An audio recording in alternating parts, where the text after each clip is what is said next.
Hello everyone and a warm welcome to Achievers YouTube channel. नमस्कार दोस्तों, स्वागत है सभी का अचीवर्स के यूट्यूब चैनल पर।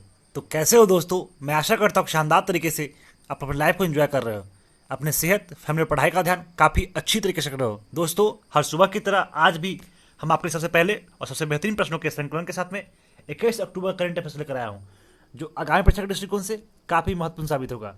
शुरू करने से पहले आपसे निवेदन है कि वीडियो को लास्ट तक देखें एवं वीडियो अच्छा लगे तो लाइक शेयर और कमेंट जरूर करें, क्योंकि आपकी लाइक शेयर और कमेंट हम लोगों को काफ़ी मोटिवेट करता है। तो आइए बिना समय व्यर्थ किए बढ़ते अपने पहले प्रश्न की ओर। उससे पहले जिन्होंने अभी तक चैनल को सब्सक्राइब नहीं किया है वो प्लीज़ चैनल को सब्सक्राइब कर ले एवं बेल आइकन को दबा ले। उससे क्या होगा, जो भी हमारी तरफ से रेगुलर अपडेट होगा वो आपको सबसे पहले मिल सकेगा।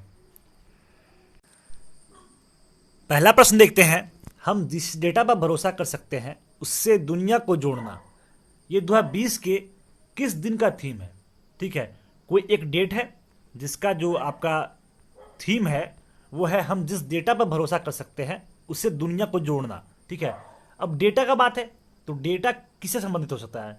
वरिष्ठ नागरिक से होगा? बिल्कुल नहीं होगा।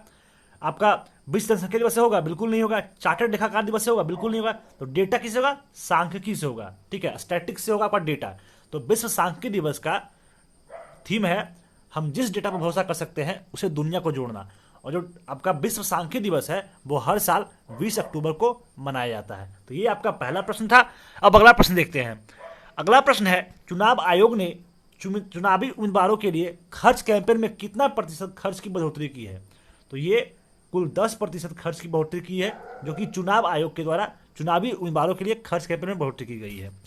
अब अगला प्रश्न देखते हैं। हाल ही में जारी हुई एक रिपोर्ट के अनुसार किस राज्य ने वर्ष 2019 में घरेलू पर्यटकों की सबसे बड़ी संख्या आकर्षित किया है? तो ये उत्तर प्रदेश में आपका 2019 में जो अभी रिसेंटली एक रिपोर्ट आया था उसमें बताया गया कि घरेलू पर्यटक की सबसे बड़ी संख्या में मतलब लोग आकर्षित हुए हैं। तो ये उत्तर प्रदेश का आंसर है।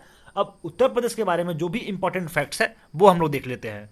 कैपिटल है लखनऊ और इसका जो लार्जेस्ट सिटी है वो है आपका कानपुर। यहाँ गलती से लखनऊ लिखा गया है, तो जो आपका लार्ज सिटी है वो कानपुर है। ठीक है, डिस्ट्रिक्ट कुल 75 है और governor Anandiben Patel, chief minister Yogi Adityanath है और वैनिक आपका बाई कैमरा में 100 सीट है, असेंबली में 403 सीट है और राज्यसभा में 31 सीट है, लोकसभा में 80 सीट है और एरिया बाय रैंकिंग क्या है? 4th है और पॉपुलेशन रैंकिंग कितना है? 1st है। आपको सबको पता होगा।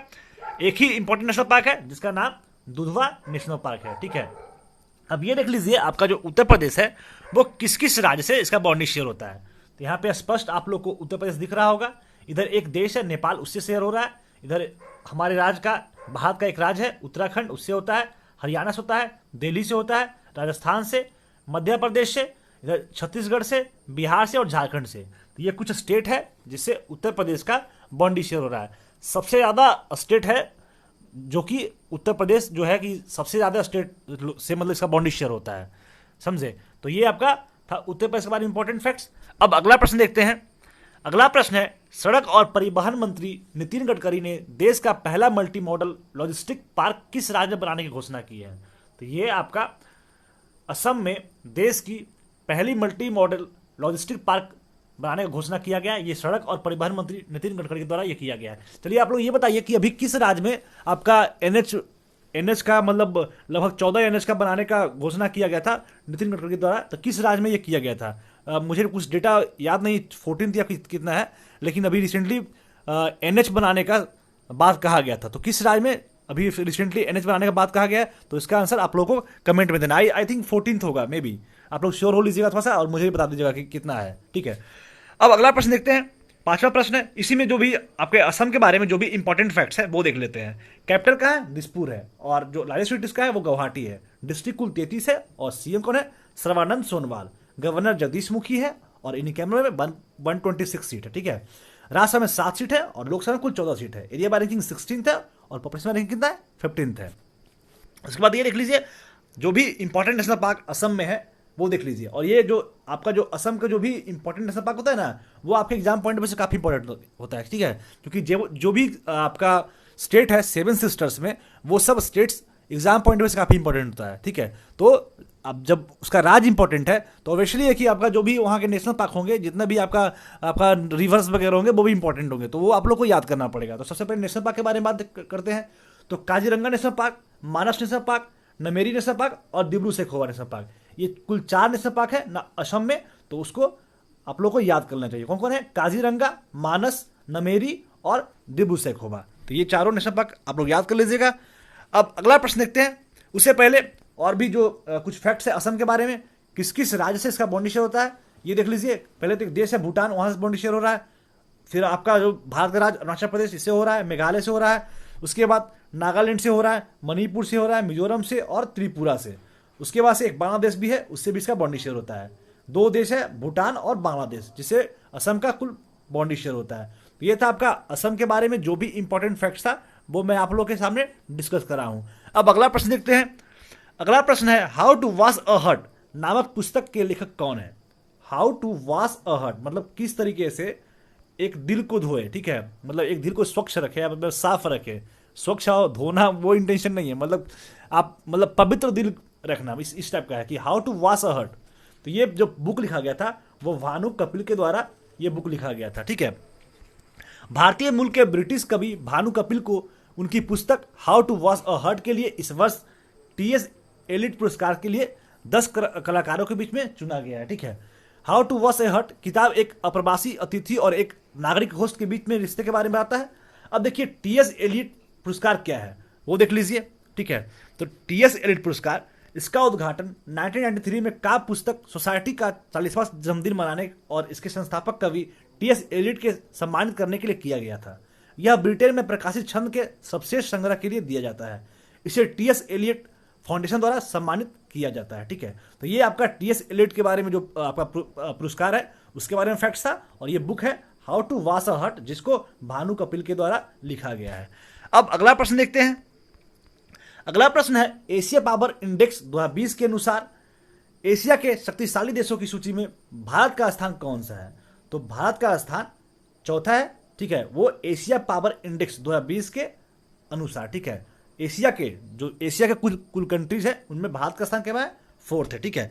इस रैंकिंग के प्रकाशन सिडनी स्थित लोबी इंस्टीट्यूट के द्वारा किया जाता है। चलिए आप लोग ये बताइए कि जो आपका एशिया पावर इंडेक्स 2020 है उसमें फर्स्ट, सेकेंड और थर्ड, इंडिया का स्थान तो 4th है, लेकिन ये फर्स्ट, सेकेंड, थर्ड ये कौन कौन कंट्रीज है, इसका आंसर आप लोग को कमेंट में देना है, ठीक है। अब अगला प्रश्न देखते हैं। हींग की खेती भारत में पहली बार कहां शुरू की गई है? काफी अच्छा प्रश्न है और ये आपके एग्जाम पॉइंट में से काफी इंपॉर्टेंट होने वाला है, क्योंकि ये पहली बार भारत में इसकी खेती स्टार्ट की जा रही है। तो ये आपके हिमाचल प्रदेश में हींग की खेती पहली बार की जा रही है, ठीक है। हींग का जो आपका साइंटिफिक नाम है वो फेरुला असोफोडिटा है। असोफोटिडा की खेती भारत में पहली बार हिमाचल प्रदेश में लाहौल और स्पीति में शुरू की गई है। वर्तमान में हींग का उत्पादन भारत में नहीं किया जाता था और अफगानिस्तान, ईरान, उज्बेकिस्तान से आयात किया जाता था, ठीक है। भारत में इसका उत्पादन नहीं होता था।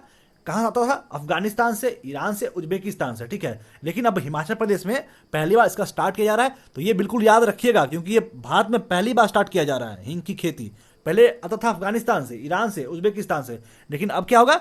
भारत में हिमाचल प्रदेश में इसकी खेती की जाएगी। तो आप लोग को याद रखना ही पड़ेगा, ठीक है।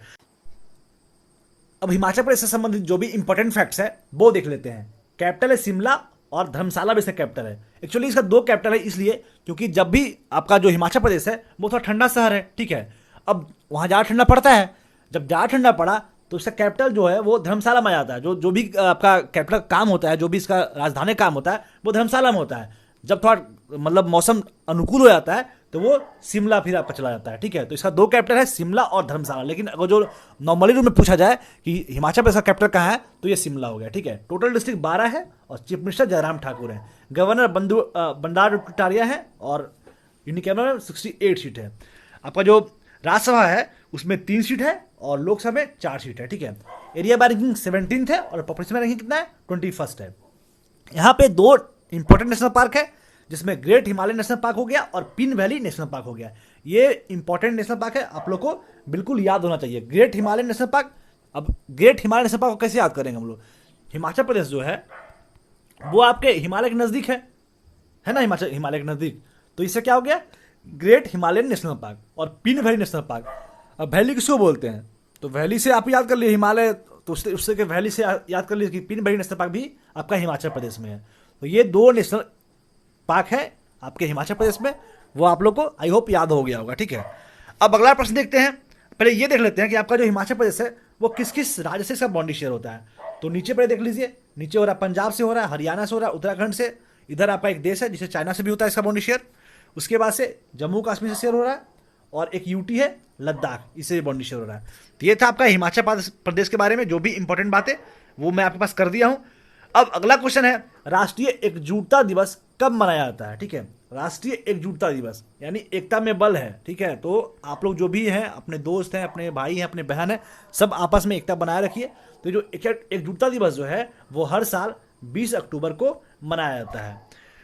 भारतीय सशस्त्र बलों को सम्मानित करने के लिए हर साल 20 अक्टूबर को राष्ट्रीय एकजुटता दिवस के रूप में मनाते हैं, ठीक है। तो ये था आपका एकजुटता दिवस के बारे में जो कि हर साल 20 अक्टूबर को मनाया जाता है, ठीक है। अब अगला प्रश्न है, हाल ही में कौन सा खिलाड़ी आईपीएल में 200 मैच खेलने वाले पहला क्रिकेटर बन गया है। काफी महान व्यक्तित्व है, काफी महान क्रिकेटर है, और काफी ये अपने मतलब इतने अच्छे इंसान है कि ना इन्हें कभी हार विचलित करती है और ना कभी जीत इन्हें मतलब बहुत खुशी देती है। आप ये कह सकते हो ना इन्हें कभी हार परेशान करती है और ना कभी इन्हें जीत उत्साहित करती है। इस टाइप के इंसान है, काफी आपके कूल इंसान, और इनके बारे में जितना भी कहा जाए वो कम है। इनका नाम महेंद्र सिंह धोनी है, जिन्हें आईपीएल के 200 मैच खेलने वाले पहले प्लेयर बन गए हैं। हालांकि इनकी टीम की परफॉर्मेंस अभी उतनी उम्दा नहीं रही है। इस बार वो आईपीएल में आई थिंक वो सबसे नीचे पायदान पे हैं।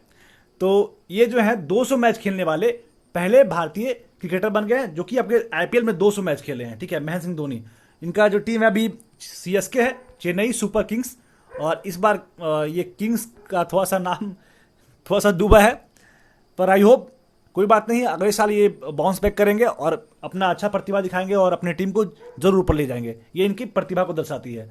ये था आपका 10वां क्वेश्चन जो कि आपके धोनी के बारे में था, जो 200 मैच खेलने वाले पहले भारतीय प्लेयर बन गए हैं आईपीएल में। पहले भारतीय क्या, पूरे आईपीएल में 200 मैच खेलने वाले पहले प्लेयर बने हैं। अब अगला प्रश्न है, अंतर्राष्ट्रीय भारोत्तोलन महासंघ आईडब्ल्यूएफ के अंतरिम अध्यक्ष के रूप में निम्न में से किसे नियुक्त किया गया है। तो इनका नाम डॉक्टर माइकल ईरानी जी हैं, जो कि आईडब्ल्यूएफ के अंतरिम अध्यक्ष के रूप में इन्हें नियुक्त किया गया है, ठीक है। आईडब्ल्यूएफ मतलब अंतर्राष्ट्रीय भारोत्तोलन महासंघ, ठीक है। उन्हें आईडब्ल्यूएफ के अध्यक्ष थॉमस अजान के इस्तीफे के बाद नियुक्त किया गया था। इससे पहले माइकल ईरानी आईडब्ल्यूएफ के चिकित्सा समिति के अध्यक्ष के रूप में सेवारत थे, ठीक है। तो ये था आपका 11वां क्वेश्चन जो आपके आईडब्ल्यूएफ के अंतरिम अध्यक्ष के रूप में आपका डॉक्टर माइकल ईरानी जी को नियुक्त किया गया है। अगला प्रश्न है, भारत का पहला सी प्लेन प्रोजेक्ट किस राज्य में शुरू किया जाएगा। तो ये सी प्लेन प्रोजेक्ट है, कहाँ किया जा रहा है ये, तो ये भारत के गुजरात में किया जा रहा है, ठीक है। जो सी प्लेन प्रोजेक्ट है वो भारत के गुजरात में स्टार्ट किया जा रहा है। सरकार ने सरदार वल्लभ भाई पटेल की जयंती 31 अक्टूबर को अहमदाबाद के साबरमती नदी केवड़िया में स्टैच्यू ऑफ यूनिटी से जोड़ने वाले गुजरात में 5 समुद्री विमान सेवाओं में से पहली शुरू करने का ये फैसला किया है, ठीक है। स्टैच्यू ऑफ यूनिटी, चलिए स्टैच्यू ऑफ यूनिटी का बात आ गया है तो आप लोग बताना है कि स्टैच्यू ऑफ यूनिटी का लेंथ कितना है, ठीक है। तो इसका आप लोग को आंसर देना है, ठीक है। ये जो है आपका स्टैच्यू ऑफ यूनिटी है वो केवड़िया एक आपका वहाँ पे नगर नहीं कह सकते हो, एक कॉलोनी है वहाँ पे ये है, और आपका साबरमती नदी के पास है, ठीक है। तो ये स्टैच्यू ऑफ यूनिटी के बारे में है, ठीक, आपको बताना है। इससे अहमदाबाद और स्टैच्यू ऑफ यूनिटी के बीच की दूरी सिर्फ 1 घंटे में तय की जा सकेगी। सॉरी, ये जो आपका स्टैच्यू ऑफ यूनिटी है ना वो नर्मदा नदी किनारे है, साबरमती नदी नहीं है, ठीक है। ये नर्मदा नदी किनारे अवस्थित है, ठीक है। इसका संचालन स्पाइस जेट कंपनी करेगी और यह 19 सीटों वाला विमान उपलब्ध कराएगा जो 14 यात्रियों को समायोजित कर सकेगा, ठीक है।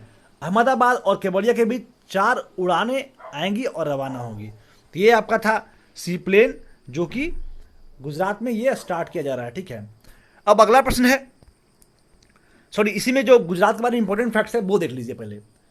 कैपिटल है आपका गांधीनगर और राजस्थान का अहमदाबाद है। गवर्नर आचार्य देवव्रत हैं और चीफ मिनिस्टर विजय रूपानी है। विधानसभा में 182 सीट है और राज्यसभा में 11 सीट है। लोकसभा में 26 सीट है और जो आपका इसका हाईकोर्ट है वो कहाँ है, अहमदाबाद में, ठीक है। गुजरात का जो हाईकोर्ट है वो अहमदाबाद में है। एरिया बाय रैंकिंग 5th है और पॉपुलेशन रैंकिंग कितना है, 9th है। अब ये देख लेते हैं कि आपका जो गुजरात है वो किस किस राज्य से इसका बाउंड्री शेयर होता है। तो आप देख लीजिए गुजरात का मैप, ये आपका गुजरात हो गया, ठीक है। इधर कर रहा है आपका मध्य प्रदेश, राजस्थान, उसके बाद महाराष्ट्र कर रहा है, दमन एवं दीव, ठीक है, और दादरा नगर हवेली, ये 2 यहाँ पे यूटी है जिससे इसका बॉन्डी शेयर हो रहा है, और इधर एक देश है पाकिस्तान, उससे इसका बॉन्डी शेयर होता है, ठीक है। तो ये था आपका गुजरात के बारे में जो भी इंपॉर्टेंट फैक्ट्स, वो मैं आपका शेयर कर दिया हूं। अब अगला प्रश्न देखते हैं, भारत के साथ निम्नलिखित में से किस संगठन ने 177 यानी $177 मिलियन के ऋण पर हस्ताक्षर किए हैं। ये आईडीबी के द्वारा भारत के साथ आपका $177 मिलियन का ऋण पर हस्ताक्षर किया गया है, ठीक है। एशियाई विकास बैंक और भारत सरकार के महाराष्ट्र में 450 किलोमीटर के राजमार्गों को प्रमुख जिला सड़कों के उन्नयन के लिए $177 मिलियन के ऋण पर हस्ताक्षर किया गया है। मतलब राज्य के राजमार्गों को और प्रमुख जिला सड़कों को उन्नयन करने के लिए, मतलब उसको बनाने के लिए $177 मिलियन का ऋण हस्ताक्षर किया गया है। तो एडीबी के बारे में जो भी इंपॉर्टेंट बात है वो देख लेते हैं, क्योंकि एडीबी के द्वारा ये ऋण दिया गया है। तो एडीबी का जो फुल फॉर्म होता है वो एशियन डेवलपमेंट बैंक होता है, ठीक है। हेडक्वार्टर्स कहाँ है? मंडलियोंग मतलब मंडलियोंग इंपॉर्टेंट नहीं है। एडीबी का जो आपका हेडक्वार्टर्स है वो मनीला में है, ठीक है। फिलीपींस का राजधानी मनीला है, वहां आता है। आपका क्वेश्चन आएगा कि एडीबी का हेडक्वार्टर्स कहाँ है, तो मनीला दीजिएगा, ठीक है। ये मंडलियोंग बिल्कुल इंपॉर्टेंट नहीं है, ठीक है। जो फॉन्ड किया गया वो 1966 में किया गया था। प्रेसिडेंट मस्टस्कू अस्कावा है, ठीक है। तो ये आपका एडीबी के बारे में इंपॉर्टेंट फैक्ट्स था। अब अगला प्रश्न देखते हैं, हाल ही में किस निकाय द्वारा स्केल इंडिया एंड्रॉयड ऐप का शुभारंभ किया गया है, ठीक है। ये स्केल इंडिया एंड्रॉयड ऐप, तो ये किया गया है चमड़ा क्षेत्र कौशल विकास परिषद द्वारा, ठीक है। आपका स्केल इंडिया एंड्रॉयड ऐप का शुभारंभ किया गया है। तो ये था आपका 14 क्वेश्चन जो कि चमड़ा क्षेत्र कौशल परिषद के द्वारा किया गया है। अब अगला प्रश्न देखते हैं, किसने 2 मिलियन क्रेडिट कार्ड जारी करने का घोषणा किया गया है। तो 2 मिलियन क्रेडिट कार्ड जारी करने की घोषणा किया गया है, वो पेटीएम के थ्रू किया गया है। चलिए आप लोग को ये बताना है कि पेटीएम का संस्थापक कौन है, ठीक है, और पेटीएम को फॉन्ड कब किया गया है, हेडक्वार्टर्स कहाँ है, तो ये पेटीएम का बताना है। और 2 मिलियन जो क्रेडिट कार्ड जारी करने की घोषणा किया गया वो पेटीएम के द्वारा किया गया है। अब मूव करते हैं क्वेश्चन द लास्ट डे, जिसका आंसर आप लोगों ने कमेंट में काफी खूबसूरती से किया था, ठीक है। क्वेश्चन था, किस राज्य ने पुलिस भर्ती में 20% महिलाओं के लिए आरक्षित किए हैं, यानी 20% महिलाओं को रिजर्वेशन किस आपके राज्य के गवर्नमेंट के द्वारा दिया गया है। ये उत्तर प्रदेश के राज्य सरकार के द्वारा महिलाओं के मतलब पुलिस भर्ती में 20% का रिजर्वेशन देने का घोषणा किया गया है। वुमेन को इंपावर करने के लिए, वुमेन को सशक्त करने के लिए, आगे बढ़ाने के लिए इनके द्वारा काफ़ी अच्छे स्टेप लिए गए और काफ़ी सराहनीय स्टेप भी है, ठीक है। तो इस प्रश्न का आंसर दीक्षा गर्ग के द्वारा काफ़ी खूबसूरती तरीके से दिया गया। ये मेरी one of the favourite student में से एक है। One of the favourite student वो मेरी होती हैं जो या होते हैं जो वो हर दिन कमेंट में आंसर देते हैं, वही लोग मेरे दिल के काफ़ी करीब होते हैं। तो अगर आप लोग को भी मेरे नज़दीक रहना है, मेरे दिल के करीब रहना है और मेरे फेवरेट स्टूडेंट में से बनना है, मेरे दोस्त बनना है, मेरा जो भी है मेरा भाई बहन बनना है, तो आप लोग क्या करना है, हर दिन कमेंट में आंसर करना है, ठीक है। तो इनके द्वारा दिया गया था आंसर। क्वेश्चन था उत्तर प्रदेश के बारे में, तो इन्होंने उत्तर प्रदेश के बारे में जो भी इंपॉर्टेंट फैक्ट्स था इनके द्वारा काफ़ी खूबसूरती तरीके से दिया गया, ठीक है। तो ये था आपका आज का क्वेश्चन। अब मूव करते हैं question of the last day, sorry question of the day, जिसका आंसर आप लोगों को कमेंट में देना है। क्वेश्चन है, नंदकानन प्राणी उद्यान किस राज्य में स्थित है जिसने हाल ही में एडॉप्ट एन एनिमल कार्यक्रम का शुरुआत की है, ठीक है।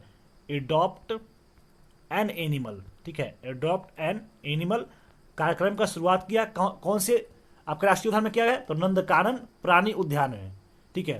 तो इसका ऑप्शन देखते हैं। Option A Assam, option B Jharkhand, option C Chhattisgarh और ऑप्शन डी ओडिशा। तो इस प्रश्न का आंसर एवं जो भी प्रश्न मैं आपसे पूछा हूं वीडियो के दौरान, तो उसका आंसर आप लोग कमेंट में जरूर देना है। यदि आप जीके जीएस या स्टैटिक के कोई भी विषय का फ्री स्टडी मटेरियल पढ़ना चाहते हैं तो हमारे वेबसाइट पर ज़रूर विजिट करें, जिसका लिंक नीचे डिस्क्रिप्शन में दिया हुआ है। साथ ही साथ जीके जीएस करेंट अफेयर्स की डेली क्यूज़ के लिए हमारे टेलीग्राम ग्रुप को ज्वाइन करें। आज के पीडीएफ के लिए हमारे ऑफिशियल टेलीग्राम चैनल को सब्सक्राइब करें, इसका भी लिंक नीचे डिस्क्रिप्शन में दिया हुआ है। आप लोग पढ़ते रहें, घर पे रहें, सुरक्षित रहें और यदि वीडियो अच्छा लगे तो लाइक कर दें और इसे अपने सगे संबंधियों दोस्तों में शेयर करें। और यदि आप हमारे चैनल पर नए हैं तो चैनल को सब्सक्राइब कर लें। वीडियो में अंत तक बने रहने के लिए बहुत बहुत धन्यवाद। मिलते हैं आपसे अगले दिन। जय हिंद।